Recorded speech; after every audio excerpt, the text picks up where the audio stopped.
আজকে সমস্ত মুসলিম দেশগুলি পর্যন্ত হাতে ছুরি লাগাইয়া বসে দিচ্ছে। হ্যাঁ, 200 কোটি মুসলমান পৃথিবীতে, 200 কোটি। সমস্ত মুসলিম দেশগুলি চোখ, কোনো চাউন নাই। কেন? আমেরিকা জড়িত। নেতানিয়াহুর ক্ষমতা এখন গোটা বিশ্বের সবচেয়ে বেশি পাওয়ারফুল নেতা হন সে, কারণ আমেরিকা তার বন্ধু। বন্ধুর পাওয়ারে সে এতটুকু করতেছে, গোটা পৃথিবী নিন্দা জানাইতেছে, মানুষ আতঙ্কে আছে। ঠিক এই মুহূর্তে বাংলাদেশ থেকে ইসরায়েলের 3টা দালাল গেছে ফিলিস্তিনে। এই দালালগুলি গিয়া বার্তা দিতেছে বাংলাদেশের মানুষকে এখানে কোনো যুদ্ধ হচ্ছে না, এই জায়গা এখনো নিয়ন্ত্রণে আছে, কোনো সমস্যা নাই, আমরা ইমামদের সাথে কথা বলছি। গেছত বাবা ঘুরাইতে ঘুরাই আইসা পর সেলফি তুলতেছ বালা কথা, কিন্তু বাংলাদেশের মানুষকে ভুল মেসেজ কেন দিতেছিস? যখন দেখছে গোটা বাংলার মুসলমানরা রাস্তায় নেমে গেছে, ইসরায়েলের বিরুদ্ধে যখন প্রতিবাদ করা শুরু করছে, সমস্ত সেক্টর থেকে, কলেজ ইউনিভার্সিটি থেকে সাধারণ জনগণ সহ আলেমদের সাথে সবাই নেমে গেছে, তখন 3 দালাল গিয়া ছবি তুল্লা কয় পরিবেশ শান্ত। বুঝতেছেন কথা? বুঝতেছেন? কয়েকশো কিলোমিটারের ভিতরে কোনো সমস্যা নাই, পরিবেশ বলে শান্ত। আপনারা যে পূজা করেন, বুঝা শুনে পূজা করেন, এগুলো ইসরায়েলের দালাল, ইহুদিদের দালাল, এরা মুসলমান হতে পারে না। আজকে সারা পৃথিবীর মানুষ কান্নায় ভাসতেছে, দালালের গোষ্ঠী দালাল কয় 100 কিলোমিটারের ভিতরে কোনো যুদ্ধ হচ্ছে না। পিকনিক করতে গেছে, ভণ্ডার দলগল পিকনিক করতে গেছে। বিশ্বের মুসলমান, বিশ্বের মুসলমান, সম্মানিত শুধু বিশ্বের মুসলমান এক হইছে, কিন্তু দালালরা এক হইতে পারে না। এরা ইসরায়েলের টাকা জীবন যাপন করে, ইসরায়েলি টাকা। আমার সবচেয়ে ব্যথা লাগছে, তুই গেছ ঘুরতে ঘুরতে থাক, তোর কাম হইতো এটা। তোরার অন্ধ মুরিদ গুলা ফেসবুকে লিখতেছে তারা গেছে যুদ্ধ করবার লেগে, এরা বলে গেছে জিহাদ করতে। জিহাদ করে গে আপনার ছবি তুলে ছাড়েন, ছবি তুল, অসুবিধা নাই। এই কথা কেন বলস যে পরিবেশ শান্ত? এটা দিয়ে কি বার্তা দিতে চাস দেশের মানুষকে? বিশ্বকে কি বুঝাইতে চাস? যে মানুষ যেন রাস্তায় না নামে, মানুষ যেন ইসরায়েলের পণ্য বয়কট না করে, মানুষ যেন তাদের প্রতি ক্ষিপ্ত না হয়, তাদেরকে নিজের টাকা দিয়া কিনা তারা এই ডালা বই প্রচার করতি। শোন, মানুষ বুকা না, তোদের ভণ্ডামি মানুষ বুঝতে পারছে, তোদের ভণ্ডামি বুঝতে পারছে। পিকনিক করতে গেছস, দালাল। এরা ইসরায়েলের দালাল, এতে কোনো সন্দেহ নাই। ইসরায়েলের ভিসা নিয়ে তারা ঢুকছে। হ্যাঁ, ফিলিস্তিনের কোনো ভিসা নাই এখন, ইসরায়েলের ভিসা নিয়ে ঢুকছে। বিশ্বাস না করলে পাসপোর্ট চেক করেন, আমার কথা বিশ্বাস না হলে। ইসরায়েলি চিল তাদের এখানে পড়ছে। তো এই সমস্ত বন্ডদেরকে আপনারা প্রশ্রয় দিতে দিতে আল্লামা বানায় লিছেন, আল্লামা বানাইছে। সাধারণ জনগণকে বলছি, সচেতন হন, সচেতন হন। এরা কখনো ইসলামের কোনো উপকারে আসে নাই। এরা নবী নবী করে, নবীর বিরুদ্ধে যদি কুরুক্তি হয় এদেরকে পাওয়া যায় না। এরা মুসলিমদের রক্তের উপরে দাঁড়িয়ে তামাশা করতে থাকে, কোনো মিছিল মিলিয়ে তাদেরকে পাওয়া যায় না। এদেরকে পাওয়া যায় বছরে একবার, যেখানে প্রচুর পরিমাণ জিলাপির শট পড়ে সারা বাংলাদেশে, ওই সময়টাতে পাওয়া যায়। উচিত কথা বলে তো বাদ নাই, উচিত কথা কইলে আমরা দাম নাই। কিন্তু এখন তো বিভিন্ন নিউজ হচ্ছে, দেখেন অনেকগুলা নিউজ হয়েছে এদের ব্যাপারে, যারা বাংলাদেশের মানুষকে কি বার্তা দেওয়ার জন্য হেরা গেছে এখানে। কথা বুঝতেছেন? সচেতন থাকেন। তো বন্ধু হইল নেতানিয়াহুর বন্ধুকে, আমেরিকার টাম আদা ফাগলটার বন্ধু হওয়ার কারণে বন্ধু কতটুকু ক্ষতি করতে পারে এটা তো আজকে গোটা পৃথিবীর কাছে দিনের আলোর মতো স্পষ্ট। বন্ধুর কারণে মানুষ হয় জান্নাতে যাবে, বন্ধুর কারণে আবার জাহান্নামেও যাবে। বন্ধু এমন এক জিনিস, প্রত্যেকের বন্ধু আছে, আল্লাহরও বন্ধু আছে। বলুন, আল্লাহরও কি আছে? বন্ধু আছে, বন্ধু আছে। প্রতিটা মানুষ বন্ধু ছাড়া চলতে পারে না। বন্ধু অত্যন্ত গুরুত্বপূর্ণ একটা জায়গা, কিন্তু যারে তারে বন্ধু বানানো যাবে না। এই উকবা তার ঘনিষ্ঠ বন্ধু ছিল উবাই। এই উবাই ইবনে খালফের মতো একটা নষ্ট লোককে বন্ধু বানানোর কারণে তারে শর্ত দিছে, তুই কালেমা ছেড়ে দিবি, এতটুক নয়, তুই কালেমা ছেড়ে দিবি এতটুক নয়, এখানে আর একটা প্রশ্ন হলো, নবীর সঙ্গে চরম পর্যায়ের বেয়াদবি করতে হবে, নাউজুবিল্লাহ। কিন্তু হে তো অন্ধ হয়ে গেছে, গদির লোভে অন্ধ হয়ে গেছে, টাকার লোভে অন্ধ হয়ে গেছে, সে তার শর্ত মেনে নিছে। নাউজুবিল্লাহ, নাউজুবিল্লাহ। শর্ত মাইন না পরের দিন বন্ধু সবাই মিল্লা গেছে রাসূলের কাছে। কোথায় গেছে? খানায় কাবার সামনে। আল্লাহর হাবিব দূর, বহু দূর থেকে যখন দেখতেছিল উকবা সহ তার বন্ধুরা একত্রিত হইয়া নবীর দিকে আসতেছে, আল্লাহর নবীর দিলটা তো অনেক বড়, নবী তো রহমতের নবী, বরকতের নবী, মায়ার সাগর। আমার নবী মনে করছে গতকালকে লুকিয়ে লুকিয়ে কালেমা পড়ছে রে, আজকে মনে হয় প্রকাশ্যে সবার সামনে সে কালেমা পড়বে, এটা মনে করছে। কারণ আল্লাহর নবী মায়া দয়া নিয়ে সামনে আগানো শুরু করছে তাদেরকে রিসিভ করার জন্য। নবী যায় মহব্বত নিয়া, আর তারা আসতেছে দুশ্মনী নিয়া। কথা কি বুঝতেছেন? আল্লাহর হাবিব ভাবলেন তারা হয়তো বা প্রকাশ্যে কালেমা পড়ার জন্য আসতেছে, তাই আমার হাবিবে কিবরিয়া তাদেরকে রিসিভ করার জন্য পয়গম্বর যখন গেলেন, তারাও আসতেছে।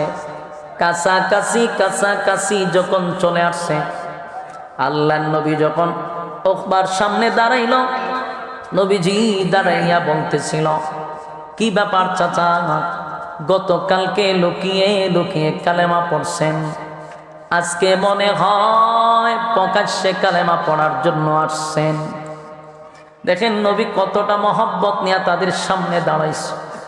তারা যে দুশ্মনে নিয়ে আসছে রে, নবীর জানা ছিল না, তাই নবী তাদের সামনে দাঁড়াইছে। ঠিক এই মুহূর্তে উকবা ডাক দিয়া কয়, হুজুর আপনার কালেমা পড়ার জন্য আসি নাই, কালেমা ফেরত দেওয়ার জন্য আসি। আপনার কালেমা ফেরত দেওয়ার জন্য আসছি। শুধু তাই নয়, উকবা তার মুখ থেকে নবীর চেহারা মোবারকে থুতু মারছে। নাউজুবিল্লাহ, আসতে আমার যুবক ভাইরা, কত বড় নাফরমান, কত বড় নাফরমান হইলে এমন কাজটা করতে পারে গো। আল্লাহর নবীর কলিজাটা যেন ব্যঙ্গের টুকরা টুকরা টুকরা হয়ে গেছে। নবী এক দৃষ্টিতে তাকায় আছে, কামড়া করলে কি, কামড়া করলে কি। আল্লাহর নবী বলেন, চাচা গতকালকে না আপনাকে জান্নাতের টিকিট আমি দিলাম, আজকে কি আমার কাছ থেকে আপনি জাহান্নামের টিকিট নিলেন? কি করলেন, কি করলেন? নবীজির মুক্তার দানার মতো চোখ থেকে পানি পড়া শুরু হয়ে গেছে। সহ্য করতে পারলেন না পয়গম্বর, বরদাস্ত করতে পারলেন না। আল্লাহর নবী কলিজাটা ভেঙে গেছে, এতগুলা মানুষের সামনে কামড়া করলি কি? আল্লাহর নবী বলেন, চাচা শুনে, গতকালকে আপনারে কালেমা পড়াইয়া জান্নাতের টিকিটটা হাতে ধরায়া দিলাম, বন্ধুদের সল্লায় পড়ে আপনি আজকে আমার কাছে এসে এমন বেয়াদবিটা করলেন। তবে শুনেন, আপনাকে একটা বার্তা দেই চাচা, আমি আপনি যে বেয়াদবি করছেন, আমি আপনাকে শুধু এই মেসেজটুকু জানায়া দিতে চাই, আপনি মক্কার এরিয়ার বাহিরে কোথাও যাবেন না, যাবেন না। যদি যান তাহলে আপনার কল্যাণ থাকবে না। কথা কি বুঝতেছেন? নবীর কথা গুল্লি মিস হয়, কথা মিস হয় না। এই কথা বলার সাথে সাথে উকবার সারা শরীরে কম্পন সৃষ্টি হয়েছে, যে সব বনাশ করে লেছে। কারণ এই কথাটা বলার মানে হলো নবী যা বলছে তো এটা 100% হয়ে যাবে, তার কল্লা চলে যাবে, সে বুঝতে পারছে, সে কাঁপা শুরু করছে। এরপরে নবীর ব্যথা কমে না, নবীর চোখ দিয়া পানি পড়তেছিল। নবী এতটা কষ্ট পাইছে, এতগুলা মানুষের সামনে এত বড় অপমান করলো। ঠিক এই মুহূর্তে আমার আল্লাহ জিবরাইলকে পাঠায়া দিছে। সুবহানাল্লাহ। আল্লাহ বলেন, হাবিব,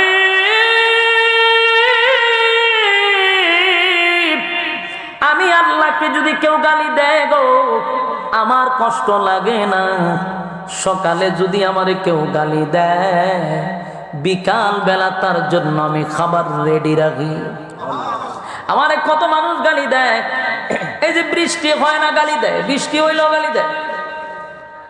মানুষ আল্লাহরে গালি দিলে আল্লাহ কয় আমার কষ্ট লাগে না, আমার কষ্ট লাগে না। কিন্তু আমার কষ্ট লাগে আমার বন্ধুরে যদি কেউ গালি দেয়। কথা কি বুঝতেছেন? আল্লাহ বলেন আমার বন্ধুরে যদি কেউ গালি দেয় আমি আল্লাহ বরদাস্ত করতে পারি না গো।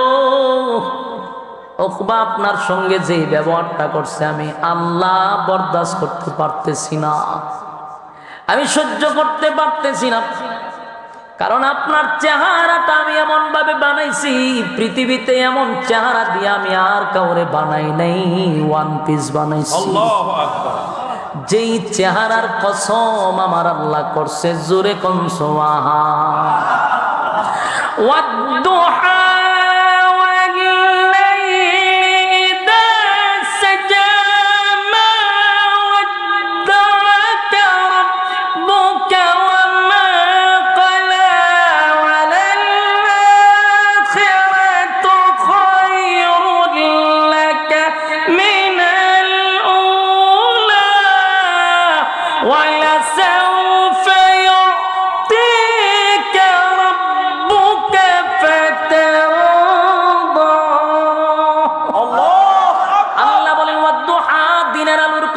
দিনের আলোর কসম, দিনের আলোর কসম। এটার আরেকটা ব্যাখ্যা হলো ওয়াদ-দুহা, আপনার সুন্দর উজ্জ্বল চেহারার কসম। আল্লাহ বলেন ওয়াদ-দুহা, দিনের আলোর কসম। ওয়াদ-দুহার আরেকটা ব্যাখ্যা হলো আপনার সুন্দর উজ্জ্বল চেহারার কসম। ওয়াল-লাইলি ইযা সাজা, রাতের অন্ধকারের কসম। আবার বলেন আপনার কালো চুলের কসম। সুবহানাল্লাহ। ওয়াদ-দুহা والليل إذا سجى ما ودعك ربك وما قلى وللآخرة خير لك من الأولى ولسوف يعطيك ربك فترضى। কসম করে আল্লাহ বলেন মা ওয়াদ্দাকা রাব্বুকা ওয়া মা ক্বালা, আপনার রব আপনারে কখনো বলে নাই, বলবে না। সুবহান। আমার আল্লাহ বলেন বন্ধু কখনো বলি নাই, এক সেকেন্ডের জন্য বলি নাই। আমি আল্লাহর নামাজ নাই, রোজা নাই, আমি আল্লাহর কোনো কাজ নাই, কোনো কাম নাই, কিন্তু আমার একটা কাম হলো আপনার শানে দুরূদ পড়া। সুবহান।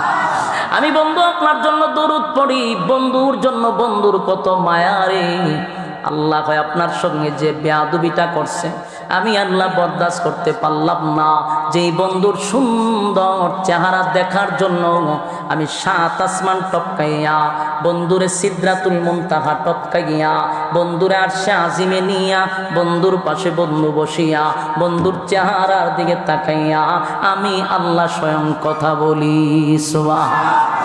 এমন সুন্দর চেহারার মধ্যে কেমনে গো ওকবা এমন কাজটা করলো, এমন কাজটা করলো, পয়গম্বরের যেমন ব্যথা লাগছে আমার আল্লাহ বলেন আমার বড় কষ্ট লাগছে। তাই আপনি চিন্তা করবেন না, ওকবা আপনার কোনো ক্ষতি করতে পারে নাই, সে আপনার কোনো ক্ষতি করে নাই। আল্লাহ তখন জিব্রাইল পাঠাইয়া আমার তেলাওয়াতকৃত আয়াত, যে আয়াতগুলি ঘটনারে কেন্দ্র করে নাজিল হইল, এই ঘটনাকে কেন্দ্র করে আল্লাহ তখন আয়াত নাজিল করে জানায়া দেয় ওয়ায়াউমা ইয়া'আদ্দুয যালিমু আলা ইয়াদাই ইয়াকুলু ইয়া লাইতানি ইত্তাখাযতু মা'আর রাসূলি সাবিলা। আল্লাহ বলেন বন্ধু ওকবার পরিণতি আপনাকে আমি স্বচক্ষে সশরীরে দেখায়া দিব, আমি আপনাকে দেখায়া দিব তার পরিস্থিতিটা, তার অবস্থাটা আমি আপনাকে দেখাবো, তাও সশরীরে সচক্ষে দেখায় দিব। আল্লাহ বলেন এখানেই শেষ না, ওকবা তার জাহান্নামের ভিতরে আঙ্গুলগুলি কবজি পর্যন্ত গেন্ডারি চিনেন আপনারা? পোশাক সাবায়া খায় না সিবায়া খায়? সাবায়া সিবায়া খায়। এই গেন্ডারি যেইভাবে মানুষ সাবায়া সিবায়া খায় উকবা তার আতের মাথার থেকে নিয়ে কোনই পর্যন্ত সিবাইতে থাকবে আর কামড়াইতে থাকবে আর জোরে জোরে বলতে থাকবে, ইয়া ওয়াইলাতা লাইতানি লাম আত্তাখিজ ফুলানান খালিলা। উকবা জোরে জোরে বলবে, হায় আফসোস, হায় আফসোস, হায় আফসোস, দুনিয়াতে এমন একটা বন্ধু পাওয়ার পরে আমি বন্ধুটারে হারাইলাম। এমন একটা বন্ধু আমার জান্নাতের টিকিটটা দিল, আমি বন্ধুটারে হারাইয়া উবাই ইবনে খালফের মতো দুষ্ট বন্ধুর পাল্লায় পড়ে আজকে জাহান্নামে আমার এমন পরিণতি। আফসোস করবে আর হাতগুলো কামড়াইতে থাকবে। যুবক ভাইয়েরা, সময় নাই, তাই আমি সংক্ষেপে শেষ করে দিলাম। একটা কথা বলি, এই আয়াত শুধু উকবার জন্য নয়, এই আয়াত 1400 বছর আগে নাজিল হয়েছে, এখন শেষ এমনটা না। জাহান্নামের ভিতরে শুধু ওই বেঈমানরাই এই কথা বলবে এমনটা না, আপনাদের শ্যামবাড়ির মানুষ এই কথা বলবে, আমার হবিগঞ্জের মানুষ এই কথাই বলবে। যারা জাহান্নামে যাবে তারাও বলবে, ইয়া ওয়াইলাতা লাইতানি লাম আত্তাখিজ ফুলানান খালিলা। তারাও আফসোস করে বলবে, হায় আফসোস, আমি যদি বেনামাজিকে বন্ধু না বানাইতাম, আমি যদি সুদখোরের সঙ্গে বন্ধুত্ব না করতাম গো, আমি যদি লম্পটের সাথে বন্ধুত্ব না করতাম, বেনামাজির সঙ্গে বন্ধুত্ব না করতাম, আমি যদি একটা সরল সোজা 5 ওয়াক্ত নামাজির সঙ্গে বন্ধুত্বটা করতাম, আমি যদি মসজিদের মুয়াজ্জিনের সঙ্গে বন্ধুত্ব করতাম, আমি যদি ইমামের সঙ্গে বন্ধুত্ব করতাম, খতিবের সঙ্গে বন্ধুত্ব করতাম, একজন আলেমের সঙ্গে বন্ধুত্ব করতাম, তাহলে এমন পরিণতি আমার হতো না। কারণ বন্ধু দুনিয়াও যেমন বরবাদ করে, পরকালও বরবাদ করে দেয়। কথা হয় না? আজকে যতগুলা ইয়ং জেনারেশন যারা নেশায় আসক্ত, বলুন এই নেশা কি মা বাবাই শিখাইছে? আপনার দাদা দাদি শিখাইছে? যারা ন্যূনতম সিগারেট খান, বলুন তো দেখি সিগারেট কোন মা বাবাই শিখাইছে? কথা বললেন, সিগারেট মা বাবাই শিখায় না। বোতল যারা খায় নাকি মা বাবা শিখায়? কথা বলেন, ইয়াবা যারা খায় মা বাবা শিখায়, চাচা চাচি শিখায়, স্কুল কলেজ ভার্সিটির শিক্ষকরা শিখায়। শিখাইল কেনা? বন্ধু, হ্যাঁ দুস্থ বন্ধু শিখায়। বিড়ি না খাইলে দুস্থ একটা টান দে, দেখবে বাবের জগত দেখবে, এই বাবের জগত নেওয়ার জন্য একটা দুইটা টান দিতে দিতে ফাঁকা বিড়ি কুরবানায় ছাইরা দেয়। গাঞ্জা যদি না খায় দুস্থ একটা টান মার, তুই বাবের জগতে চলে যাবি। তাই গাঞ্জা না খাইলেও জোর করে খাওয়াইতে খাওয়াইতে এক পর্যায়ে গাঞ্জা কুরবানায়া দেয়, বোতল কুরবানায়া দেয়। শুধু তার দুনিয়া ধ্বংস করছে এমনটা নয়, তার পরকালটারেও সে ধ্বংস করে দিল। এই জন্য যার সাথে যার মহব্বত, তার সাথে তার কিয়ামত। যার তার সঙ্গে বন্ধুত্ব চলবে না, যার তার সাথে বন্ধুত্ব করবেন না। বন্ধু দরকার আছে। আমার আল্লাহ বলেন, আমার বন্ধু হলেন হাবিবে কিবরিয়া, হাবিবুল্লাহ হলো আমার বন্ধু। আল্লাহরও বন্ধু আছে, আমার নবী কয় আমার বন্ধু আবু বকর। এমন ভাবে সবাই বন্ধু নিয়ে চলতে হয়, কিন্তু বন্ধুত্ব যার তার সাথে চলে না। কথা কোন ঠিক নেই? সম্মানিত শুধু সময় স্বল্পতার কারণে আমি আর সামনে আগানোর কোনো সুযোগ নাই। আজকের এই মাহফিল যে আজকে এখানে আমি নিজেও জানি না। আমার কয়েছে 2 দিন আগে, কয় আমি ভাবছি ভাই 11 তারিখ, তখন পরে আমার কয় আজকে আমি এখানে হাজিরা দিতেই। আমার মাথার উপরে একটা আসমান ভেঙে পড়ে রয়েছে, কারণ অন যাইতে কুমিল্লা বাইরে বহু দূর, এখানে যাইতেই। এই জন্য আমাদের এখানের যিনি কামালউদ্দিন দাইমি ভাই, বেচারার আবদার রক্ষার্থে আরো একজন ওলামায়ে কেরাম যোগাযোগ করছেন বারবার।